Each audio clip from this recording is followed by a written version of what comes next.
makes me wanna kick your heels up and throw your hands up and throw your head back and come on now. The Bills are making it happen now. Stand up now, come on and shout. Yeah, yeah, yeah, yeah. Say you will. Shout it right now, baby. Say you will. Come on, come on. Say you will. Come on and shout. Say you will. Yeah. Buffalo's happening now. We're on the move now. Bills are happening now. They're making it happen now. Got the spirit, a lot of spirit, yeah. Got the spirit. Just watch it happen now. Hey, hey, hey. Let's go Buffalo. Let's go Buffalo. Let's go Buffalo. Let's go Buffalo. The Bills make me wanna shout. Nobody circles the wagons like the Buffalo Bills. Okay, guys, where else would you rather be? What's good? What's good, sports world? Y'all know what time it is. It's the Buffalo Bills edition of Rise Up Late Night. I am your host, Andre the Torch Robinson. The fire starter is in the building with my bro, who with the Santa hat. He ready for Christmas. You could tell right now. I guess the Buffalo Bills got a Christmas gift last night. My guy, Joe Monster McDowell's in the building. Joe Monster, what's good? What's happening, my guy? What's happening? Dashing through the snow on the way to Buffalo to get your ass kicked by Bills Mafia. Now sit there cold and cry. Fucking Tua's not that guy. Now take your ass back down south and go back in your house. Fuck them. Let's go. I'm in a festive mood. Monster Claus is in the building. I got bars too, you know what I'm saying? Unsigned hype.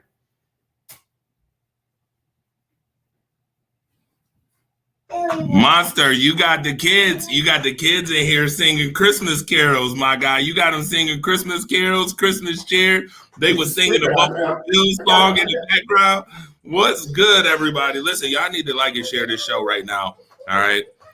We will talk about the Bills and Dolphins coming up. A lot of stuff to talk about right off the jump. Monster, you know what? I'm going to ask you this right off the jump.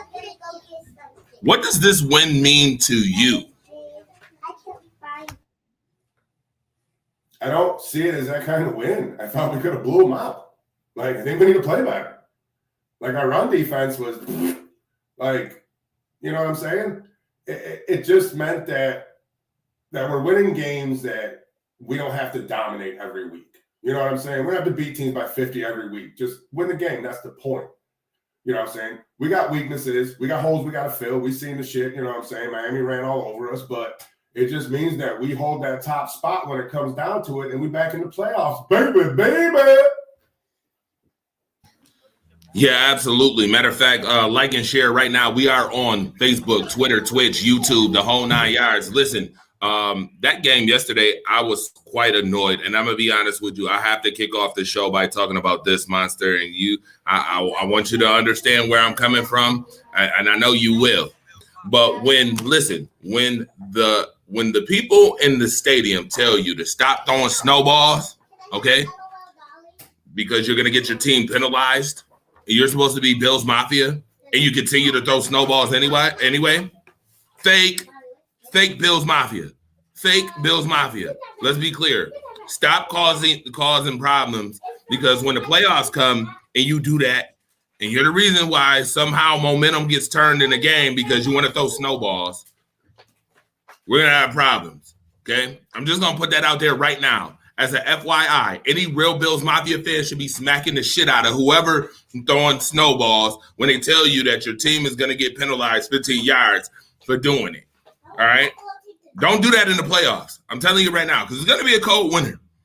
Torch, and all these games. You're getting blasted with snowballs, Torch. You know what? I got hit in the face with a snowball, actually. But that's not why I'm mad. But what I'm saying is, you leave 3 feet of snow on everybody's seat. It's a primetime game, and Bills Mafia is drunk. Like, what the fuck did you think was going to happen? At least it's not batteries like they did in Philly. Yo, listen, I thought that they would have some sense and exploit some class. Because guess what? If they tell you you're going to get penalized for it, I would think that they wouldn't cause detriment to the team. That's what I thought. I'm going to be honest with you. Okay, we got to be more classy about this. We got to go about it in a classy manner. Okay, so Bills Mafia, stop throwing damn snowballs. Cut it. All right? Stop it before you get your team in trouble. All right? Because yesterday, you're lucky that the refs didn't have an issue yesterday and was very patient with y'all. I mean, stop doing it. If you real Bills Mafia, you're not doing nothing to detriment or to cause your team harm whatsoever. Period. You're not kids. You're grown-ups, okay? We're all grown-ups here. Let's have fun, but let's be classy too, all right? Now, with that being said, this was a classy fashion, old-fashioned AFC East, game in which Josh Allen, 25 of 40, 304 yards, 4 touchdowns, looked really good. Tua, 17 for 30, 234 yards, 2 touchdowns. I'm waiting for Jay Renaud. Hey, Jay, where you at? I need you front and center, right here, according to a certain someone. I need you right here, all right? You know, we want you to show up and talk about how the Miami Dolphins had a good game. They really did have a good game. Monster, talk about some of the things that Miami did to be successful in this game. They ran it down our throat. Like, I thought for 3/4 of the game, we were out-coached. Like, their game plan was better. They were executing it better. Like, it was working. It just got to a point where we just overtook them. Like, it just came out. Like, Josh just said it's over with. But they had a great run game. Their defense didn't play bad. They didn't play bad at all. Like, they put it. But see, here's the thing. Like that Miami fans need to see. Tua's good because he has weapons around him. Josh Allen's good because Josh Allen's good. I'm not saying Tua's not good, but Tua gets his stats because of the people around him, because of people like Tyreek Hill. Josh is just Josh. He can throw it to anybody and still get them same stats and running. But Miami had a fantastic game. Like, they're not pushovers. Miami's not pussies. They have a good team. You know what I'm saying? And the coach is only going to get better, and Tua's only going to get better. So hopefully it's the rivalry that we've grown to love over the past 20 years that just disappeared because both teams were fucking dog water. You know what I'm saying? Now that they're back and both teams are competitive, let's kick this shit up again. I loved fighting with Miami fans in the 90s. You know what I'm saying? There was nothing funner. Bills Mafia, you can agree with me. There was nothing better than a Miami fan that you just got to go off on. You know what I mean? Of course, peacefully, because in the end, this is all fun. All right? I read an article on Twitter about a little girl. Okay, she went with her family, mom and dad, or what have you, and another little. So long story short, I think it was mom and son were Bills fans, and dad and daughter were Dolphins fans. Okay, this girl's 11 years old. They pelted her with snowballs. They said she looked like a boy. Like, it was completely fucking deplorable what Bills Mafia did to this little girl. Like, because she was wearing a Dolphins jersey. Like, you threw ice balls at her and all this shit, and you told her she looked like a boy. So me and some of the other super fans, we're all in a group together. We're gonna get together. We're gonna touch base with some of the Miami super fans, and we're gonna do something nice for this little girl to let her know not all Bills Mafia is assholes. Just those particular people that happened to just ruin this little girl's time, and it was absolutely pathetic. And if you were one of those people, you can go fuck yourself. Run straight into traffic because you're a scumbag. Don't ever ruin a kid's fucking experience, no matter what jersey they're wearing. You understand? I'll come to your house, slide down your chimney, and I'll kick you in the fucking balls. Like, so we're getting together with the super fans. Like I said, we're going to do something nice for this little girl on behalf of Bills Mafia. But it was just deplorable. From what Torch said about in the beginning to throwing snowballs in the field, just be better. Just be better. We're all adults. Be better. It's a sport. It's an activity. At the end of the day, it doesn't mean anything. The Bills lose, you don't get evicted from your house. The Bills win, you don't get a new car. It's a sport. It's an activity. It's for pleasure. So keep it that way. Yeah, absolutely. I'm just saying, I'm looking out for, the Bills and what they're doing this season because, once again, this is a Super Bowl contender team. Roger Goodell and them was there yesterday. It's a Super Bowl contending team. And I can tell you right now, if you want to get to where you want to go, silly stuff like that, you have to think more of the team and not yourself. All right? I know you want to have a good time. It's a football game. It's cool. But you got to think about the team that you spent money on to watch this game. Because I saw Josh Allen yesterday like, yo, can y'all cut it out? Yeah. And people kept going. Mike McDonald was pissed yesterday that snowballs constantly thrown at his bench yesterday. You got to exploit some class. So I don't want to talk too much about that. But yeah, they pissed me off yesterday, and I wanted to come on here and tell you, don't be fake Bills Mafia, be real Bills Mafia. Don't cause detriment to your team, first and foremost, number one. Number two, speaking about cleaning up things, Monster, some of the things that you feel like the Buffalo Bills need to clean up, let's talk about it. Stupid penalties, like timely, costly penalties. Like the one that almost cost us the game on the punt. Like you can't do shit like that. You have to be smarter than that. All right. They still have to clean up tackling. Tackling yesterday was horrible. That run Raheem Mostert had down the sidelines, there's 47 people trying to tackle him during that run, and nobody could bring him down. You got to secure tackling. You have to be better at tackling. It's going to cost you. This is a game of inches, like we saw when Josh got the 2 points. Game of inches. It was inches. Those inches can cost you if you don't tackle. So we definitely got to clean that up, Torch. We got to clean up tackling. We got to clean up untimely penalties. And overall, just play better on that side of the ball. Yeah, I totally agree. A couple things as well to add on to what the Bills need to clean up. The run game, the run defense. Raheem Mostert had, 100 yards in the first quarter? Yeah, bro. Running the football. Got to clean that up. I'm going to tell you why. Because two things definitely travel in the playoffs. Run game and defense. We know this. Run game and defense definitely, carry over. Missing Jordan Phillips yesterday was a big pivotal piece yesterday, and the reason why that run game was so successful. And let's be clear, Jordan Phillips, I need y'all to give him his props now. Give him his flowers now while you can. Jordan Phillips, when he plays, definitely plugs up a hole in that Bills run defense, especially because he gets the double team from the offensive line, which helps everybody else contain the run. All right. We've seen it in multiple games this year. When he plays, they look better on run defense. When he doesn't, you get gassed like you did yesterday, and Raheem Mostert has 136 yards. Secondly, Dane Jackson, my guy. What's up? You out here putting on a Levi Wallace impression? I mean, is he looking like Levi Wallace at this point? For stretches of that game, yeah, he did. It wasn't real impressive at all. I mean, I just need you to step up. I need you to step it up, all right? If the ball is coming toward you, turn around. All right, turn around. Be there. Do something. I mean, it's looking bad. Kaiir Elam had a really good game, and we'll talk about the positives in a moment, but we want to talk about cleaning up first. All right, let's clean it up. All right? Something else that need to be cleaned up. Obviously, you talked about the penalties, but we also need to clean up the drops, okay? Dawson Knox. You know what? I'll give him a pass because it was freezing cold and that ball was probably like a fucking cinder block at certain points of that game. Like Josh is throwing a cinder block at you 60 miles an hour. A couple of them are going to bounce off your hands. You know what I'm saying? But no, you're absolutely right. They do have to clean up the drops. There was fingertip drops. There was just you got to clean that stuff up again. Like as we're going into the playoffs, like we got to start hitting our stride. Like I don't feel like we're hitting our stride.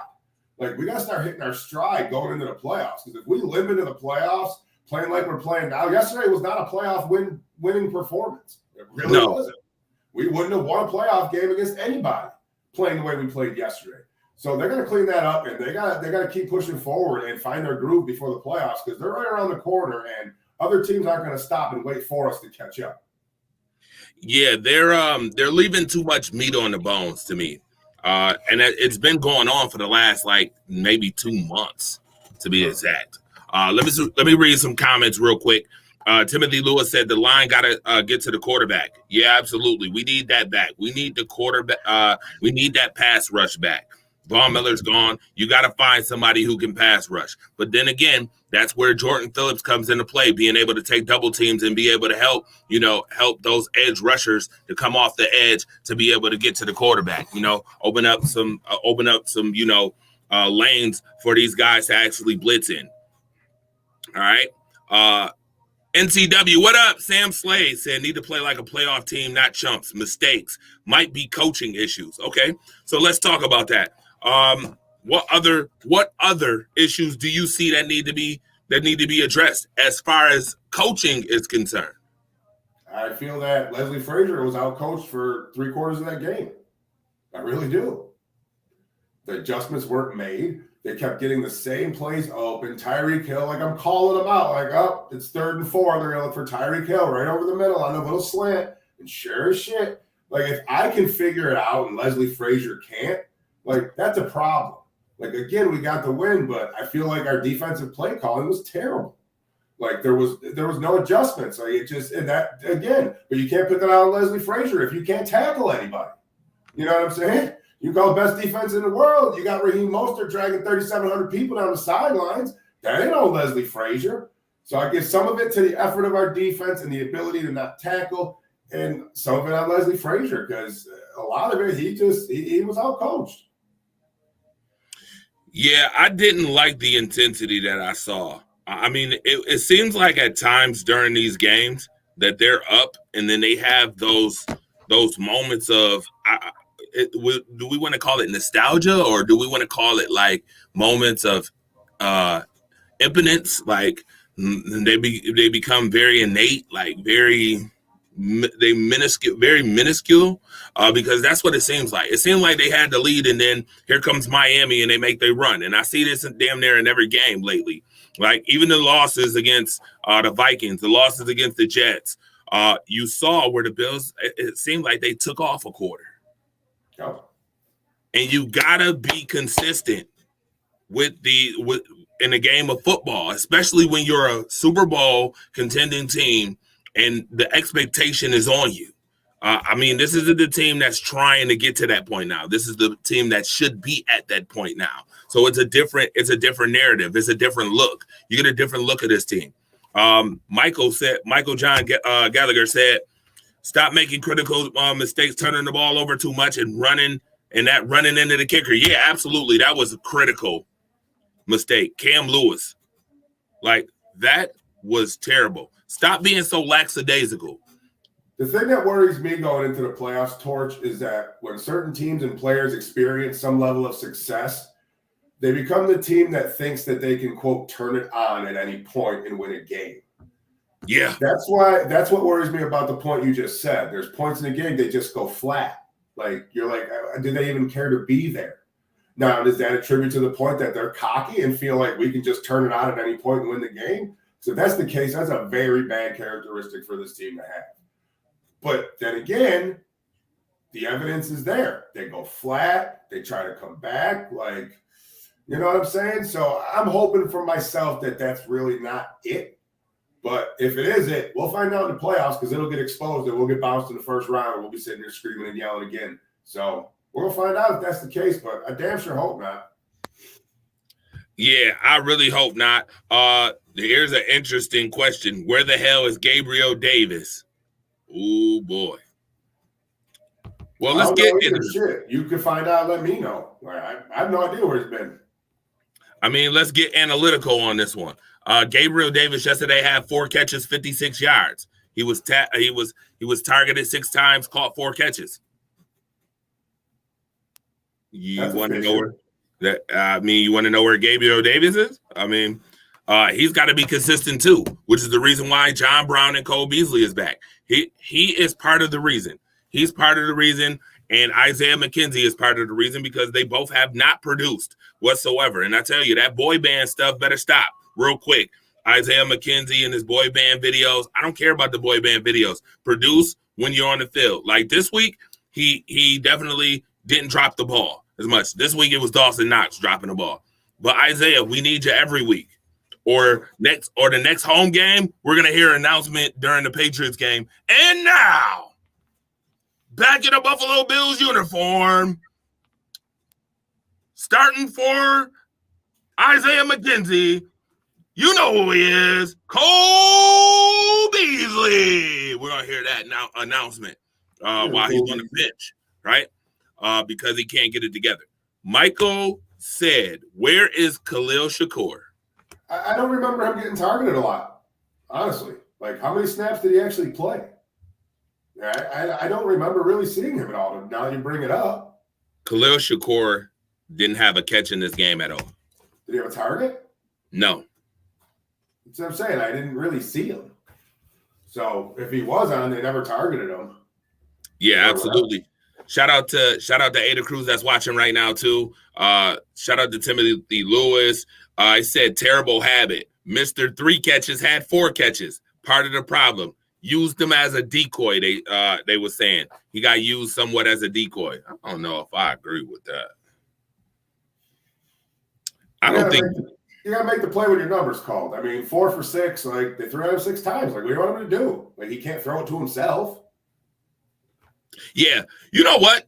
Here's another thing that the Buffalo Bills got to clean up. We're talking about cleaning up. All right. We on the cleanup session of Buffalo Bills edition on Rise Up Early or Late Night. All right. You are here. We are here. Facebook, YouTube, Twitter, Twitch, all of those here for this phenomenal show. Myself, Monster, on the 1s and 2s right now talking about it. We should see Mookie Hawkins and Jay Renata at some point, which would be cool. But Buffalo Bills better get this run game going because once again, Josh Allen, 77 yards yesterday running the ball. And at some point, you got people talking about Josh Allen said, I don't want to see this anymore. I'm taking this game into my own hands, and we're going to do this, that, and the third, X, Y, and Z. Are the Bills getting too comfortable with that? I'm thinking it's more Josh because Sean McDermott's come out and said, I don't want him doing that as much as he does it. But what's he going to do? Run out on the field and tackle him? I think a lot of that is on Josh. And it could be a good thing and it could be a bad thing. But the problem is when you're in a critical drive torch and you need a score late in the game or a playoff game, if Josh decides to take it on himself, then there's only 2 outcomes, positive and negative. There's nobody else involved in that outcome. Stephon Diggs isn't involved in what happens because Josh puts it on himself. So Josh is responsible for pass or fail. That eliminates every other option on the field to him. You know what I'm saying? There's plays he could have threw that he ran. There's plays that, you know what I'm saying? When Josh decides to take the game into his own hands, it's up to Josh to win it. He eliminates everybody else on the field. When he tucks the ball and runs, it's all up to him. And that part scares me because we've seen it in the past. When he does decide to play hero ball, he is prone to make a mistake. Absolutely. NCW, my guy Sam Slade said complacency. Yeah. He said complacent. Said very complacent. Michael John Gallagher, my guy right now. By the way, the call line is open too if you want to join the conversation. 716-954-5209. You can call us right here. All right. He says this, James Cook needs more touches than Singletary. He's a home run hitter. If he gets 20 touches a game, he will be very productive. You can see it. The game tape doesn't lie. We talked about this a couple weeks ago, Monster. Remember I said that James Cook could hit the holes. I like James Cook running style. James Cook, and this is early, and I get it, folks are going to be like, yeah, right. No, he won't. No, he can't. James Cook could very well be Dalvin Cook if you gave him enough opportunity in the offensive line, blocked, run blocked. No, he's not as big as Dalvin Cook, but I'm talking about as far as the success. He could have 100-yard running games if you gave him more touches and stop running Josh Allen so much into the ground. Well, the good news is that Ike Boniger's coming back soon, so we can either sit Quisenberry's garbage ass or Roger Saffold, whatever the fuck his name is. I'm not impressed with him either. I think both of them are just shit. Like, I haven't really seen anything from them. Like, the move to bring him in, it just boggles me. So hopefully that'll happen. Now, the problem with the James Cook thing, Torch, is I agree, but there's only one football. So when you spend half of the half going 3 and out, you can't get to the 20 touches when you only had 17, 17 plays to run in the almost the first half. So on games like that, yeah, I think we've agreed on it. We said in the past. I want to see Cook used more. But I don't know. I'm not an NFL coach. I don't do analytics. And that's another thing, too.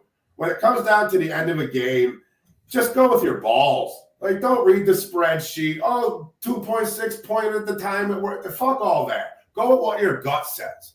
Like, that's part of coaching is making the right call. If you can read a fucking spreadsheet to be a perfect coach, everybody would do it. You know what I'm saying? Sometimes just go with your balls. So I don't like that McDermott is so analytical, but I also do know that he throws his balls on the table once in a while and goes away from those sheets. But no, James Cook should get the ball more. But again, the offense has to be producing in order for him to get up to 20 touches. So I heard that. I heard what you said. I get that. But how do you get the offense to be productive enough where he can get 20 touches? What does that look like? It looks like your quarterback doesn't run 13, 14, 15, 17, 22 times a fucking game. Like, incorporate it. If Josh can get those yards, Cook can get those yards. They're running the same football. Like, figure it the fuck out. Like, again, it's going to cost them. Like, it's going to cost them, all right? It hides from nobody. It will get Josh in the ass and fuck us if he continues to take chances. The hits, the leaping over people, fine. It's all great for SportsCenter. It's good clicks to show. But in the end, it's going to catch him. And I just pray to fucking God it's not when it really, really counts deep in the playoffs. But he keeps playing reckless. Yeah, we all love the hero ball, but we know how it ends, Torch. It's like being a dope dealer. One of two ways. The jail or the grave.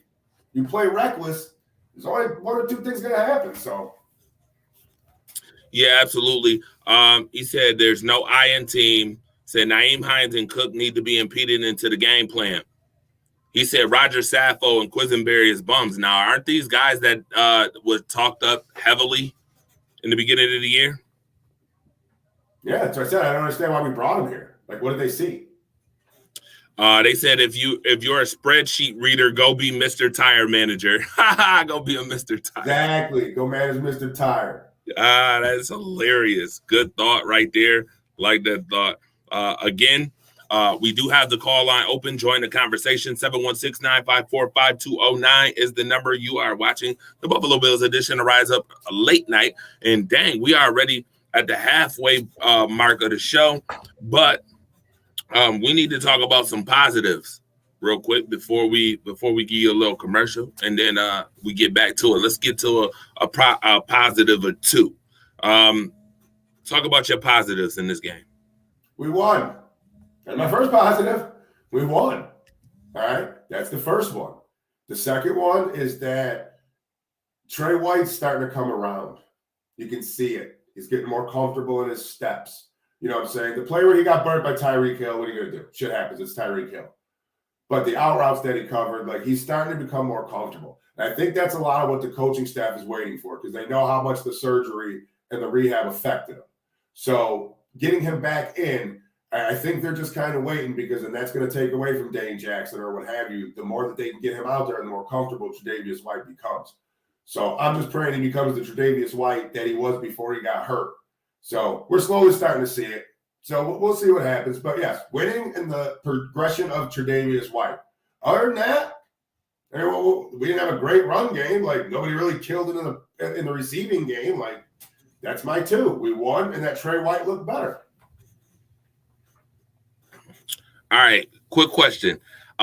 Number one, are you more afraid that Stephon Diggs hasn't had a 100-yard game in the last couple games? Or two, are you afraid that the running game hasn't produced 100 yards with the running? The Diggs thing is, you got to remember, he's one of the top receivers in the NFL. Gabe Davis is shit in the bed. It's very easy to take Stephon Diggs out of the game, except for short and underneath routes. But Diggs is the kind of guy, I'm sure, that he'll take his production as long as he gets the W at the end of the day, because he wants that rate. And our run game? No, because they still don't make it a priority. It's Josh, and it's still going to be Josh, and I can't stand that that's our run game, okay? Because you watch Lamar Jackson, or you watch what's his face, Hurts.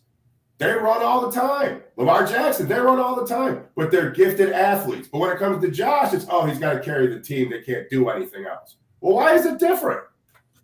Yeah, that's what I meant to mention too. A lot of people talk about the run game. They don't have not a problem in the world with Lamar and them doing it. But if Josh does it, it's an issue. I need y'all to get off that bias real quick, real fast. It doesn't make you look good when you have that bias like that. I mean, what is the Baltimore's run game without Lamar Jackson? What is the Eagles? I mean, I get it. They have workhorse backs, which is what people like. But I mean, who's doing most of the heavy lifting? The quarterbacks are, right? which is another reason why the running back game is becoming a dying breed, right?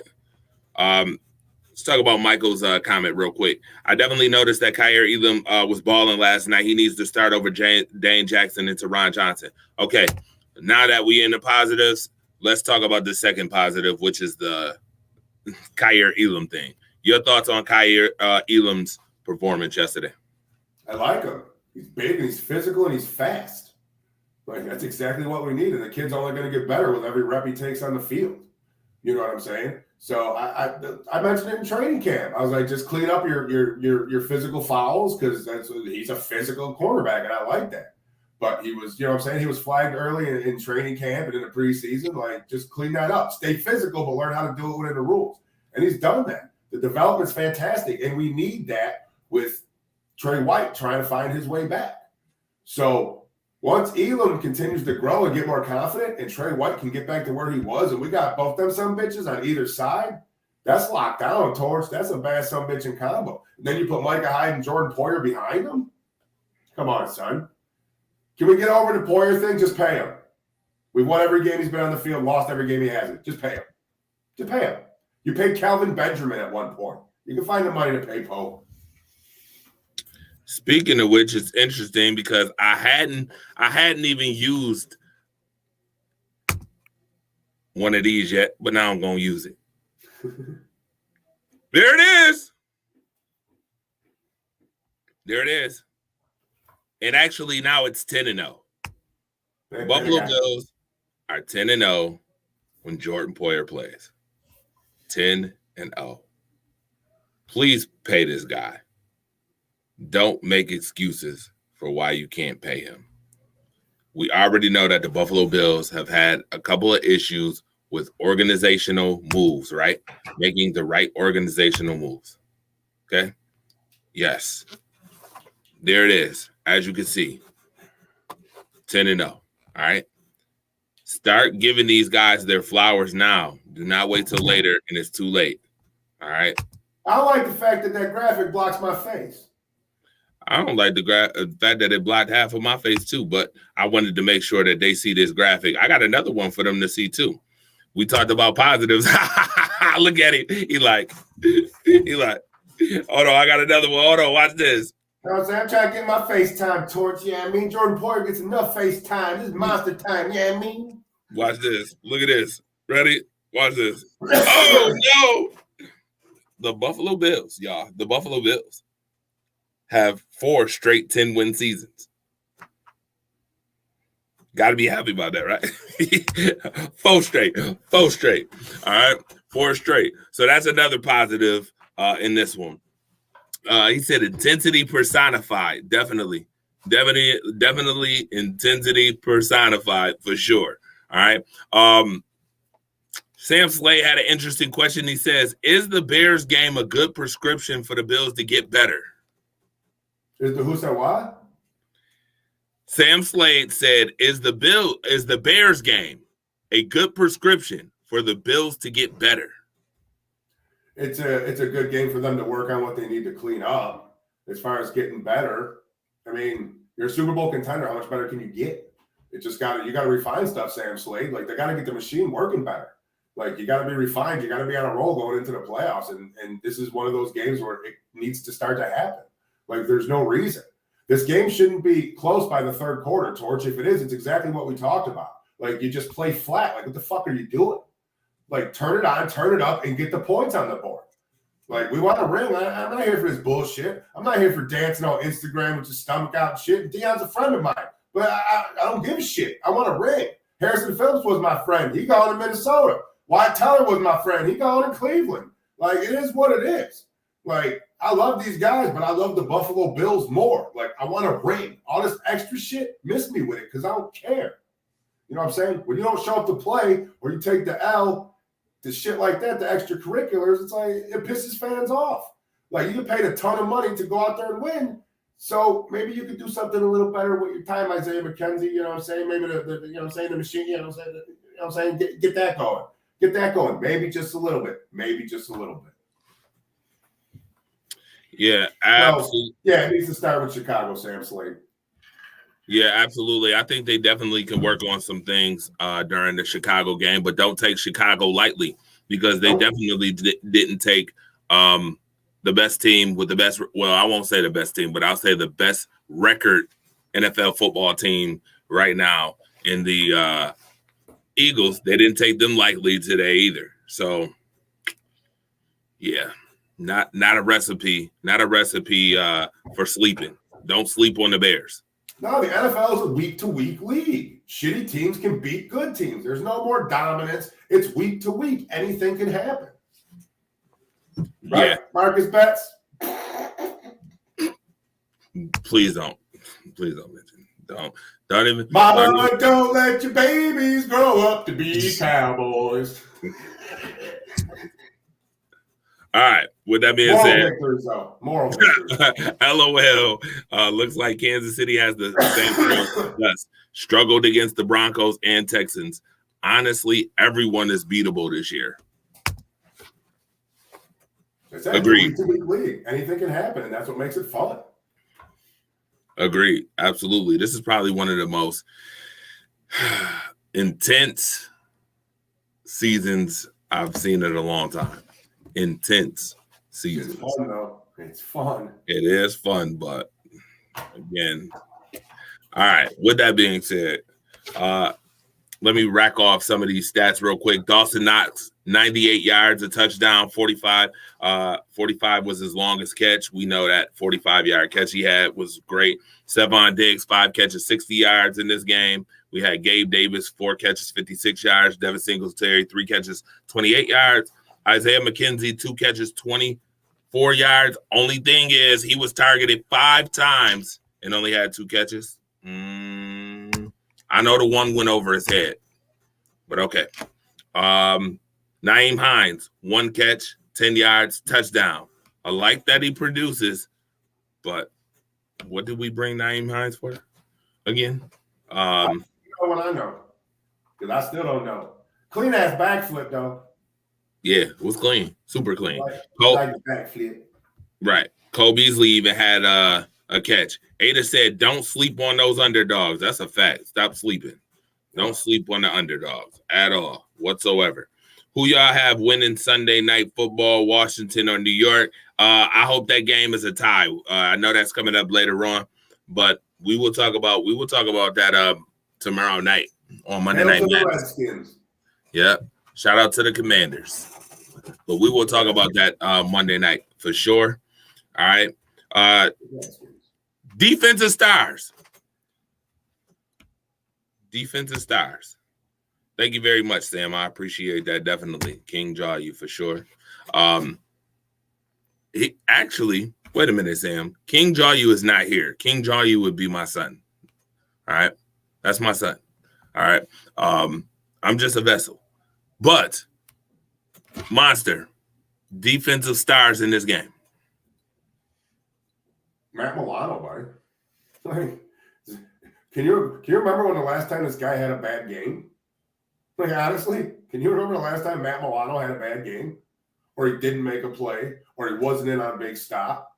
You can't, because I can't either. Like, Matt Milano, to me, I can't pick any of the defensive line because they got fucking shit on by the run game. All right, so let's throw the defensive line out. All right, Miami didn't really pass too much.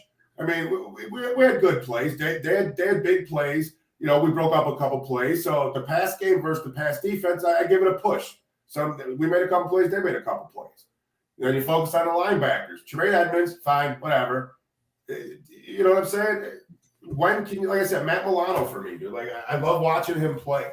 He reminds me of an old school ass Brian Urlacher, Mike Singletary, Derek Brooks, just ball hawks that just missile and just they're always there. So until somebody else takes it from them and plays better in a particular week, Matt Milano's going to be it for me for the rest of the year. Have a bad game, then I'll take him out. All right. Yeah, it's definitely got to be Matt Milano. I mean, eight tackles, half a sack. Another quarterback hit. Daquan Jones had a half a sack. The Bills only had 2 sacks in this game. Shaq Lawson had a sack in this one. That's one of the very few stats I hate about football. Get rid of the fucking half a sack. Make a decision. Who sacked him? This guy or this guy? Make a decision. Who got you? It's like in hockey. You get a Gotcha. penalty in hockey simultaneously for tripping and for diving. Like, well, he either tripped him or the dude dove. You can't give them both a fucking penalty, but they do.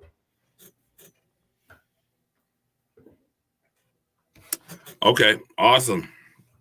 Now, Monster, Torch.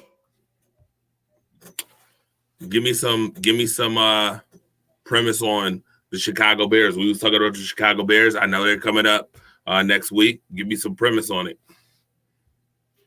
It's a team you can't take lightly. Their quarterback's playing better every single week.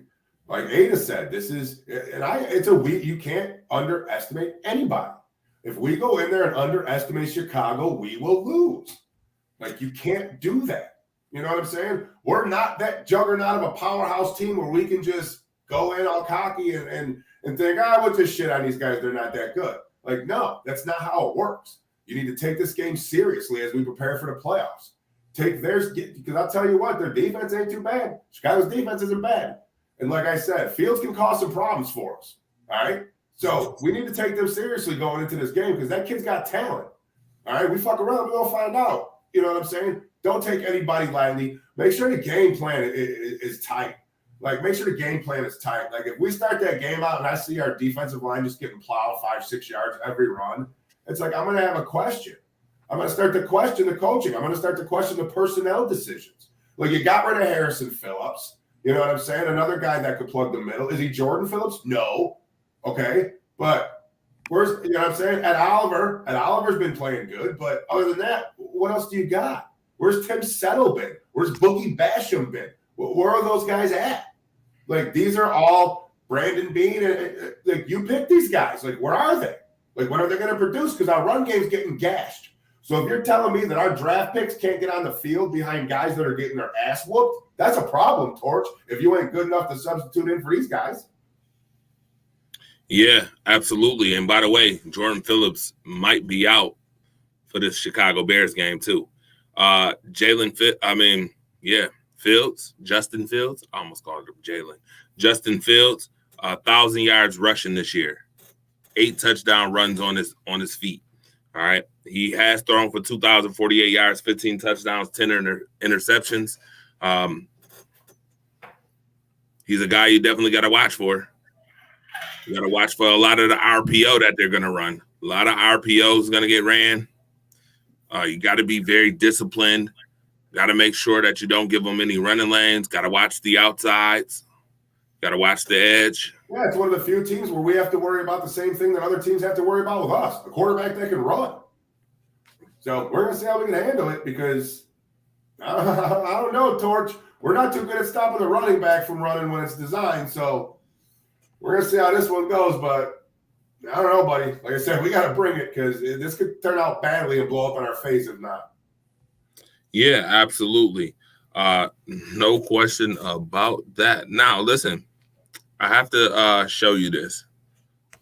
Not to stop talking about the Chicago Bears, but I know we got like 15 minutes left in the show. So I do want to talk about 2 things real quick. One, I want to talk about Jerry Sullivan's comments. Let's talk about it. Monster, your thoughts on Jerry Sullivan's comments about Josh Allen and not having a offense that'll get them to the Super Bowl. Josh responded to a jerk off the only way he could. Okay, like, who the fuck are you? Right? Well, let's talk about the real issue about Jerry Sullivan, Torch. Don't skim past it. Don't skim past it. The reason he no longer works for, you know what I'm saying? Jerry's losing credentials because Jerry talks stupid.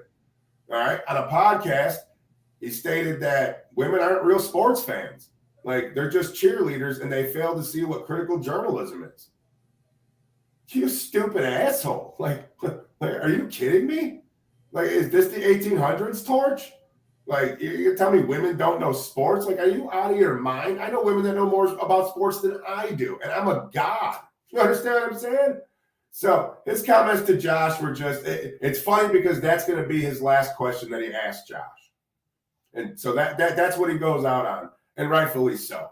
All right. don't insult a whole gender of a fan base because you're a moron. Like, so Jerry Sullivan, he's one of the dinosaurs that should have been retired, along with plenty of the other ones. John Morrow, all right, him too. Like, retire these dinosaurs. They're out of touch. You got these guys in here from the fucking 50s and 60s that, you know what I'm saying? It's a different ball game now, Torch. Like, there's no space for these dinosaurs. Get them the fuck out. Jerry Sullivan was the first shoe to drop, and he deserved it because he was shitty at what he did, and he offended a lot of people. Now, I've said it to you a lot, too. I would like to be in those rooms to ask the different questions, the hard questions. Mm-hmm. But that's a stupid fucking statement. Like, let's be honest. You don't have an offense to win a Super Bowl. Yeah, and you don't got a hairline to get a wife. Like, what are we talking about here, buddy? Like, yeah, you know what I'm saying? So, fucking hasta la vista, Jerry Sullivan. Go get a job being a Buffalo plow driver or something. Well, here's the comment that got everybody riled up. 3 people have commented on the live stream. This is Amy. I thought the aim was to get views, not turn people away. Hey, women, be better than this, because the worst fans really are the women. They don't get critical journalism. They all want to be cheerleaders. Okay, you know what I mean? It's always I don't know. It's a dangerous avenue to go down to criticize women in general because they're better than men generally. But now we need to break what you just said. They don't get it as fans. That isn't going to take away this whole iteration. Generally, women are better than men. That's just a fact. I think we all stand by. Okay. I think you guys heard that right there. Very stupid, ignorant. When it comes to sports journalism, I'll be honest. When it comes to sports journalists, folks, you guys have to 100%. There's levels, okay? There's levels to sports journalism. There's great sports journalism. There's mediocre journalism, okay? One of the things that will make you very mediocre in journalism, whether it's the Buffalo Bills or beyond or whatever the case may be, is if, one, you don't back up what you say with some type of product. If your questions is watered down and trash, you cannot go on a podcast and talk about how other people view sports in general. One. I'm not gonna name no names. I let Monster already do a couple of them, name a couple. But if you keep asking the same question over and over 50,000 times, just worded differently, yeah, that's an issue. There are a lot of female women sports podcasters, reporters, journalists that are phenomenal. Phenomenal. Yes, I know it's getting warmed up. We talk about the ladies. Warmed up. That shit is hot as hell, yo. That had my head sweating. Yeah, man. It gets hot. Talk about them ladies. The ladies, phenomenal. Some of them know more than some of us. Some of them, you know, some of them are on the same level. I appreciate it. I applaud it all. Good, bad, or indifferent. All right. Good, bad, or indifferent. That's that old school shit. Like it's the 60s, and he's like, why are all these women working in here? Like, get the fuck out of here, buddy. Like, go retire somewhere. Yeah, I just don't understand. So I think any NFL fan, even a casual, could agree that yesterday Josh Allen and the Buffalo Bills' offensive performance against the New York Jets was less than ideal. They only scored 20 points at home. Josh Allen was 16 for 27, only throwing for 147 yards with 1 touchdown. And there were some moments in that game that made you scratch your head saying, what is this offense doing right now? Obviously, a lot of us thought that while watching the game, but this Buffalo Bills reporter just wanted to get it off his chest and let Josh Allen know that this Bills offense is no good. Take a listen. Trying to win football games no matter how it happens. Doesn't look like an offense that's good enough to win the Super Bowl right now. Okay. Speak about Oh, you heard it from the reporter. He said that offense is not good enough to win a Super Bowl. So the next person that you heard after that comment was actually Mookie, who asked real questions. Okay. There's a difference in great journalism, and then there's a difference between this guy. He was about to hear it. I'm mad that they cut off the Mookie part because Mookie actually asked a really good question. Okay? There's your difference. You'll see it. I mean, some people get too too big-headed, and then some people know how to stay here with everything. Just go do what you do best. And what's crazy is watching Bills and Sabres press conferences, whether it's Sean McDermott, whether it's Josh Allen or whoever, I've seen on several occasions Sean McDermott himself tell Mookie, that's a great question. I've never once in the last 10 years ever heard anybody tell Jerry Sullivan that he asked a good fucking question. Not once. Yeah. I need everybody to get it together. I need the Bills to get it together as far as the run defense. I need them to get it together as far as these lapses in moments with the offense and defense where they get a big lead, then they give up the lead, or they get close to giving up the lead and then have to play hero ball, comeback ball, or ice the game ball late in the game, which has kind of been annoying to watch the last couple of weeks. That's fine and dandy. I need them to get that together. I need sports journalists to get it together. Okay? There's a certain class and respect that you should have when you're trying to do this shit for real, and to have certain decorum and a certain swag about yourself. All right, you have to have that. You know what I mean? You shouldn't go outside the lines of being brutally disrespectful, things of that nature, which don't do anything to help you. It just makes you look bad, or it makes the people who's around you, who've been trying to build you up, look bad. All right. So that's the second thing. Third thing I want to talk about real quick before we get off this joint too is because we got other shows coming up this week. Not that it snows in Alabama, baby, because two of you already figured that out. All right. That it definitely could get. Yo, Mike Madonna was like, yeah, I wish it was colder. Oh, okay. Yeah, I bet you do. All right. But this is the one I wanted to put up here. And this one stands out too. It talks about the Buffalo Bills should be mandated by the NFL to have a dome over the stadium. This ish is ridiculous. Buffalo, as a weather city, should probably not have a football team. Monty, your thoughts? Okay, jerk off. Chicago, Green Bay, Denver. Like, you act like Buffalo's the only place where it snows in the NFL. Like, are you fucking kidding me? They should have to mandate it done. Why? Because you're a pussy and you can't work games that are in cold weather because your skin will crack? Because you're a sensitive sunflower fuck? No. Shut up. Leave the stadiums where they are. Like I said, there's plenty of other places that are cold that it snows other than Buffalo. Oh, mandated dome. Grow a set of balls. See? Now, I will say this. They should have put a dome over it. He's a consummate professional, Sam. I'm a jerk off. Listen, they and I appreciate the compliment too as well. Appreciate that, definitely. They should have put a dome over it. They should have put a dome over it just for the simple fact that you have the option. The option. Just for optional purposes, you do that. I mean, if you play like a dome team, you might want to put a dome on the stadium. Just food for thought. Not trying to be funny. I mean, if you got to move games to Detroit because of snow, you might want to put a dome over it. All right. Yeah, I'm one. I was there with legislation that was saying this stuff. They didn't want to do it. Fine and dandy. We gotta live through it, right? We're here now. We're here in the now. Gotta live through it, right? Snowballs, chuck on the stadium. Let me explain my standpoint on the dome and why I think whatever. At this point in my life, I had season tickets for 12 years. I paid my dues in the cold weather. All right, I'm not sitting on it. So me sitting on my warm, comfy couch, I want to watch games like yesterday, all the snow and the weather, because I'm not going to sit in them. Now, if I had to go to the game, absolutely put a dome on. I'm not going to freeze my balls off. I'm old and it's fucking cold outside. This ain't fun. But that's why I go to cold games. See what I'm saying? So the fan of me from the couch says, fuck it, leave it alone. We're not the only place that snows. And the fan that may go to a game says, I don't want to freeze my balls off. Build a dome. So I see both sides of the coin from different sides of the fence. All right.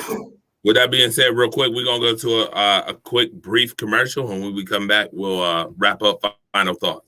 All right. Yeah. Bills Mafia. Don Brown. Yeah. It's the mafia, you know I'm rocking with the Bills. It's the mafia, you know I'm rocking with the Bills. It's the mafia, I'm with the Buffalo Bills. It's the mafia, you know I'm rocking with the Bills. Hey, who you reppin'? What's your team? Who you reppin'? What's your team? You know I'm reppin' for my team. I got that Allen on my team. Micah Hyde, Jordan Poyer, can you catch it? Can you? Trade day is like a mask, you not catching anything. Matt Milano making plays, we not scared of any team. Best in the AFC, all the praise of Brandon Bean. You hear Sean McDermott clapping while I'm snapping? Do you? Jerry Hughes will get the sack soon as you snap it. Yeah. Andre Roberts running back, ain't no just backing. Mafia, we on a ride and we got traction. We got Beasley, we got Diggs. McKenzie make you miss. Dawson Knox with the stiff arm, treat opponents just like his. Feliciano, Deion Dawkins block defenders like the Fins. Hey, it's the mafia. I said no one on top of us. I said no one is blocking us on top of our division, so it's clear that it's no stopping us. Google best team in the league and we popping up. Hey, who you reppin'? What's your team? Who you reppin'? What's your team? You know I'm reppin' for my team.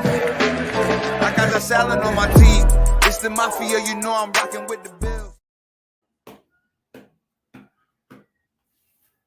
Hey, listen, final thoughts right here on the Rise Up Unlimited Rise Up edition of Buffalo Bills edition of Rise Up Early. Y'all already know how it go. Whatever.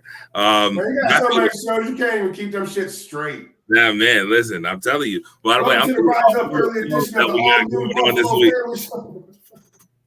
I got all these shows in mind. Well, listen, final thoughts for me is watch Monday Night Madness tomorrow. Please make sure you like and share. Tomorrow's going to be a whole lot of fun. Hopefully. All right. Hopefully it's a whole lot of fun. All right. Got to keep it sports talk, folks. This is sports talk. All right. This is not real life beef. This is sports talk, homie. All right. Let's keep it that way. Let's keep it that way. Rise Up Unlimited radio show coming up Thursday as well. Sabres play Friday. We'll be there Friday. Saturday, Sunday. Hopefully we can get these shows on Everything Buffalo Show Friday and M&T Live at the Apollo on Saturday. Hopefully we can get that done this week. The Apollo Media Center ain't scared of a little snow. Shout out to Apollo Media Center, though. Shout out to Public Access Television, channel 1302. Also, you can make sure you get the app, Apollo Media Center Buffalo app on any Play Store. Regardless, make sure you get that app and watch me and Monster talk big shit about sports in general coming up. All right. To Monster, your final thoughts.